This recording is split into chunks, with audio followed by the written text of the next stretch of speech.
Hola, mi nombre es Xiomara Moya Boada del programa de Ingeniería Industrial y el día de hoy voy a explicar el ejercicio 1, Experimento Conservación de la Energía. Inicialmente empezamos con la construcción y calibración del dinamómetro. Gracias al video de referencia para su construcción, utilicé pues estos materiales como se puede ver en la imagen, que fue una jeringa, una especie de ganchito, ligas, silicona y una tapita. Y pues algo para sostenerlo también al momento de hacer el experimento, que sería esto rosadito.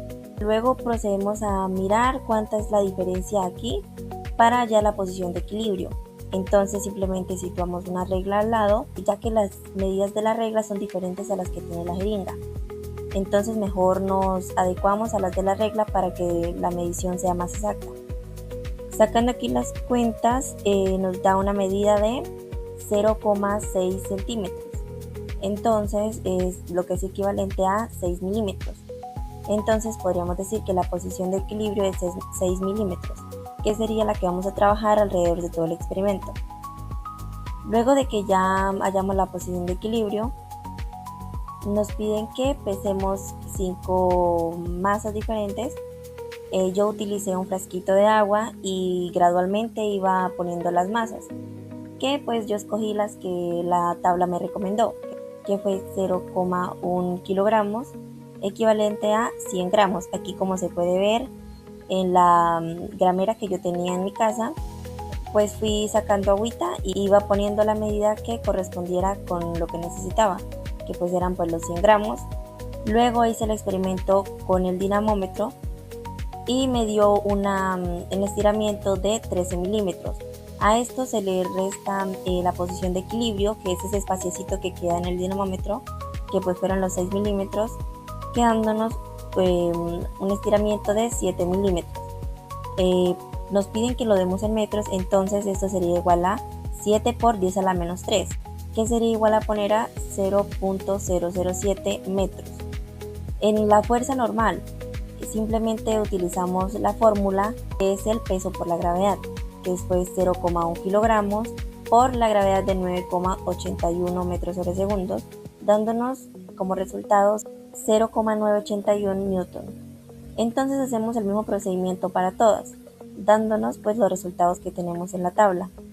Luego nos piden que hagamos en función del desplazamiento del émbolo y pues ajustar los datos experimentales que obtuvimos en la tabla anterior. Esta yo la hice en Excel, que fue poniendo los resultados de la fuerza normal y el desplazamiento que tuvo mi experimento. Entonces nos dio estos resultados, con lo que podemos ver que pues es una gráfica ascendente. Ahora nos dice que con la información anterior, la de la gráfica, construyamos una escala directamente sobre la jeringa. Entonces aquí pues nos dan una especie de ejemplo, pero con lo que a nosotros nos dio. Entonces vamos aquí a la gráfica y vemos que nos arrojó un desplazamiento de 139,8 x. Entonces vamos abajo y reemplazamos aquí donde dice esto, acá donde en lugar de 152 ponemos el 139,8 y pues por el 0.01 que dice la fórmula, dándonos como resultado una fuerza de 1.398 newtons, que esa sería la fuerza que se hizo en el experimento. Empezamos con el experimento 1, que es colocar el gancho del dinamómetro, una bolsa con arroz de masa M, y situarla en los extremos de la mesa y arrastrarla con el dinamómetro lenta y uniformemente a lo largo de la superficie, manteniendo una fuerza constante de estrictamente horizontal, desplazando la bolsa una distancia de 50 centímetros. Entonces lo primero que nos piden es dibujar el diagrama de cuerpo libre. Para esto utilicé una imagen en la que yo estaba realizando el experimento y podemos ver que las principales fuerzas que se utilizan pues es la fuerza normal, el peso, la fricción y la fuerza que pues se ejerce al momento de realizar el experimento. Entonces podemos ver que se hace un desplazamiento horizontal hacia la derecha, la bolsa siendo la parte de la fricción que va deteniendo el avance de la bolsa, y podemos ver que pues como es un desplazamiento horizontal Las fuerzas que se utilizan pues es la fricción y la fuerza. La fuerza normal y el peso no actúan en esto ya que no se utilizan. La segunda parte es la toma de medidas y cálculos matemáticos. Como el último dígito de mi cédula es el 7, yo lo reemplacé aquí y serían las masas de 117 gramos, de 217 gramos y de 317 gramos. Convertidos a kilogramos me quedarían 0.117 kilogramos, en 0.217 kilogramos y 0.317. Ahora para completar la tabla, lo que hice fue hacer estos cálculos. Con lo que me había dado en la gráfica anterior, con la ley de Hooke, me dio 139.8. Entonces esto lo vamos a reemplazar en esta formulita.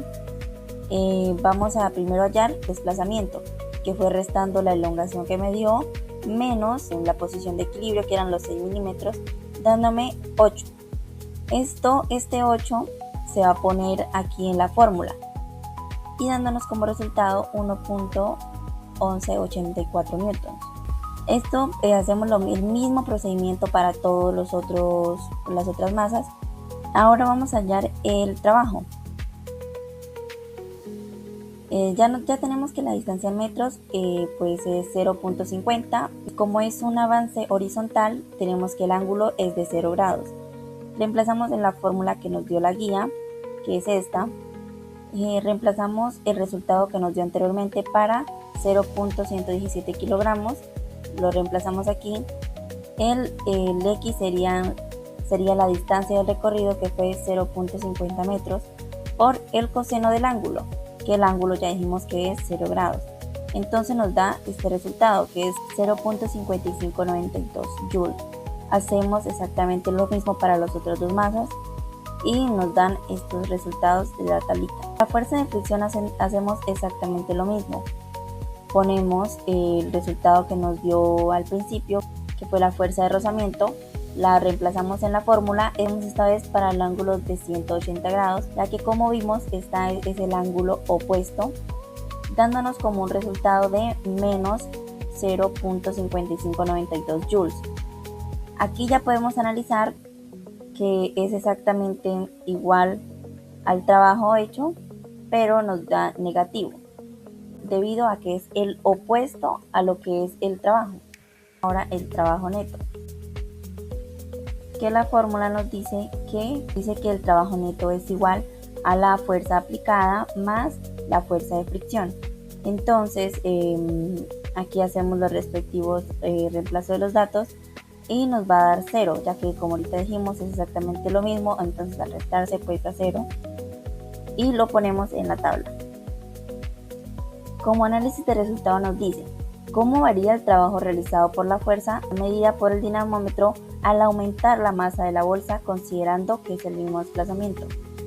Bueno, esto nos quiere decir que pues obviamente a medida que la masa aumenta, la fuerza que tenemos que hacer para arrastrar la bolsita es mayor, ya que obviamente eso genera aún más fricción en la mesa, lo que dificulta un poco el arrastre de la bolsita en el borde de la mesa durante todo el recorrido. Dice que cómo se compara el trabajo realizado por la fuerza aplicada con el trabajo realizado por la fuerza de fricción. Indiquemos qué signo tiene el trabajo de la fuerza de fricción y explicar el motivo. En este experimento podemos ver que la fuerza aplicada es la que permite arrastrar la bolsita, mientras que la fuerza de fricción es totalmente lo opuesto, por eso nos dio un resultado negativo, ya que esta resta la energía de la fuerza aplicada, formando una especie de equilibrio, haciendo la función de restar. ¿Qué interpretación física se tiene para el trabajo neto obtenido en este experimento? Bueno, por esto podemos decir que de que sea 0 joules. Por eso nos puede decir que el experimento pues cumple su propósito, ya que pues como decían las especificaciones, tiene que ser lenta y uniformemente. Entonces la bolsa no podía salir disparada, lo que permite la fuerza aplicada y la fuerza de fricción hace que esto se mantenga un equilibrio y que el movimiento se pueda realizar de la manera correcta. Dice que cómo se vería afectada la medida de la fuerza si el dinamómetro formara un ángulo con la superficie. Explicamos por qué es necesario arrastrar la bolsa lenta y uniformemente durante el experimento. Bueno, tenemos que si el dinamómetro se inclina al momento de jalar la bolsita, pues el experimento no tendría sentido, ya que pues tendrían que pues actuar otras fuerzas y la fuerza pues técnicamente se desperdiciaría en alzar el dinamómetro y no jalar la bolsa. Por eso es importante que el ángulo esté en 0 grados y que se haga de una manera lenta y uniformemente para no desperdiciar esa misma fuerza y que el experimento se lleve de manera correcta.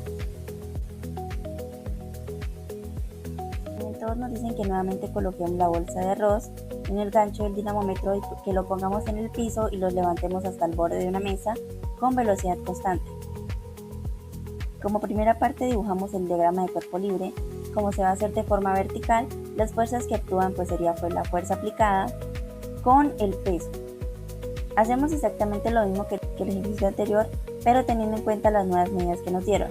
Entonces ponemos los resultados que nos dieron en la tablita aquí y vamos a hallar los otros. La altura de la mesa fue de 0.75 metros, o sea 75 centímetros. Entonces hacemos también lo mismo del ejercicio anterior, simplemente que cambiando los datos de aquí de la altura y ponemos los resultados en la tabla. Nos dicen que calculemos la energía potencial gravitacional. Aquí utilizaremos esta fórmula que nos dio nuestra guía, que nos dice que U es igual a masa por gravedad por altura.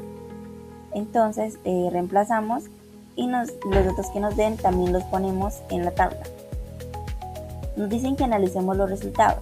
Nos dicen que a partir de los resultados obtenidos, el criterio experimental permite identificar a la fuerza gravitacional como una fuerza conservativa. Aquí podemos ver que el principal trabajo mecánico es de nuestro brazo jalando hacia arriba, lo que permite que la fuerza se integre al mismo tiempo.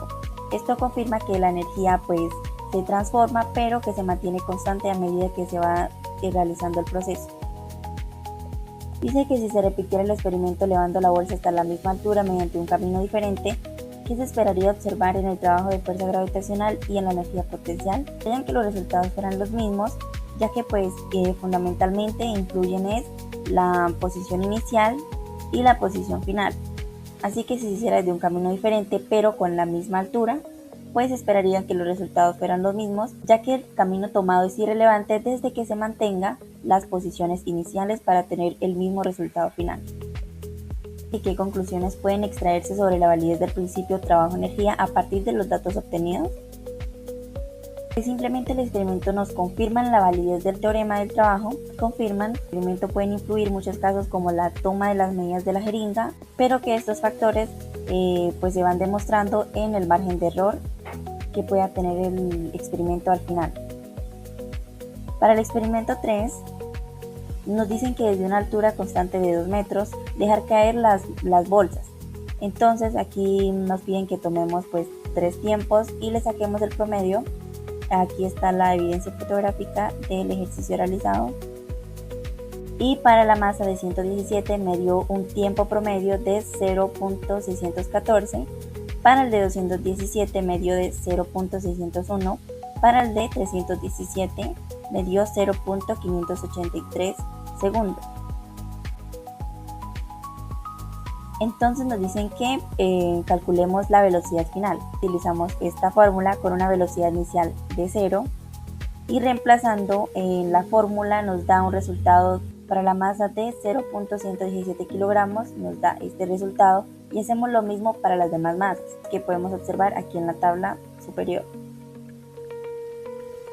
Ahora nos piden que calculemos la energía potencial y la velocidad final usando la ley de la conservación de la energía. Entonces simplemente así como hicimos ahorita sobre la energía potencial gravitacional, reemplazamos con la altura del experimento, dándonos estos resultados. Y calcular la velocidad final. Entonces aquí utilizamos la fórmula de la conservación de la energía y simplemente la igualamos. Despejamos la velocidad inicial, quedándonos simplemente esta fórmula y reemplazamos con los resultados que nos dieron en la tabla anterior. dándonos un resultado de 6.265 metros sobre segundos. Esto se pudo haber hecho de otra forma, pero es para demostrar cómo quedaría para cada una de las masas, dándonos como resultado el mismo. Ahora nos dice que con esta fórmula del error experimental reemplacemos los resultados para ver nuestro margen de error. Entonces, para la masa de 0.117 kilogramos nos dio un margen de error de 3.863%. Para la masa de 0.217 nos dio un margen de error de 5.890%. Para la masa de 0.317 nos dio un margen de error de 8.715, siendo porcentajes muy buenos para un experimento. Todos estos valores los ponemos en esta tabla donde podemos comparar las velocidades finales y el porcentaje de error. Luego nos piden los análisis de los resultados. Entonces nos dicen que, aunque la energía potencial gravitacional inicial depende de la masa, la velocidad final obtenida por el método energético resulta independiente de ella. ¿Cómo se refleja esta afirmación en sus resultados experimentales? Realizar el experimento nos dice que los lanzamientos de la bolsa pues fueron obviamente entre un intervalo de 0.117 kilogramos y 0.317 kilogramos.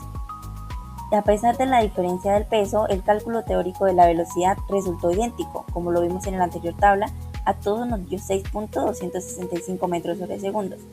Esto nos confirma que en las condiciones de caída libre y la conservación de la energía, la magnitud de la masa no altera la rapidez final del objeto, demostrándonos que pues para un experimento correcto no influyen los resultados finales, ya que debería ser la misma para las tres masas, pero independientemente de ello los resultados fueron muy buenos. Nos dicen que comparemos las velocidades finales mediante un análisis cinemático y el análisis energético. ¿En qué medida la concordancia entre ambos resultados respalda la validez del principio de conservación de la energía? Pues nos dice que la similitud entre ambos es notable y válida, ya que el enfoque energético nos proporciona una velocidad teórica de 6.225 para todas y los valores experimentales fueron de entre 5.7 y 6. Esto nos quiere decir que fueron muy cercanos a la velocidad teórica. Luego nos dice que analicemos los porcentajes de error obtenidos. ¿Son lo suficientemente pequeños como para considerar que la energía mecánica se conserva en el sistema? Y esto es efectivamente sí, porque los resultados fueron entre el 3% y el 8%, inferiores al 10%, que es lo que normalmente se espera en un experimento. Estos pueden influirse pues a la toma del tiempo, a la medición manual que incluso pudo tener al momento de lanzar la bolsa, pero confirma que efectivamente pues el resultado fue el esperado. Dice que a partir de este experimento, ¿qué ventaja se presenta el enfoque energético frente al enfoque cinemático para el análisis del movimiento? La ventaja principal del enfoque energético radica en la simplicidad operativa al trabajar magnitudes escalares, lo que elimina la necesidad de depender del tiempo de los análisis vectoriales complejos. Los factores susceptibles al error humano influyen mucho en la toma de estos valores y los resultados que se esperan. Entonces la principal ventaja del enfoque energético radica en su similitud operativa para trabajar con magnitudes escalares, lo que elimina la necesidad de depender de tiempo o de análisis vectoriales complejos, lo que pues obviamente cambiaría los resultados finales. Entonces se puede decir que pues sí hay cierta ventaja en el enfoque energético que en el cinemático. Y eso sería todo, muchas gracias.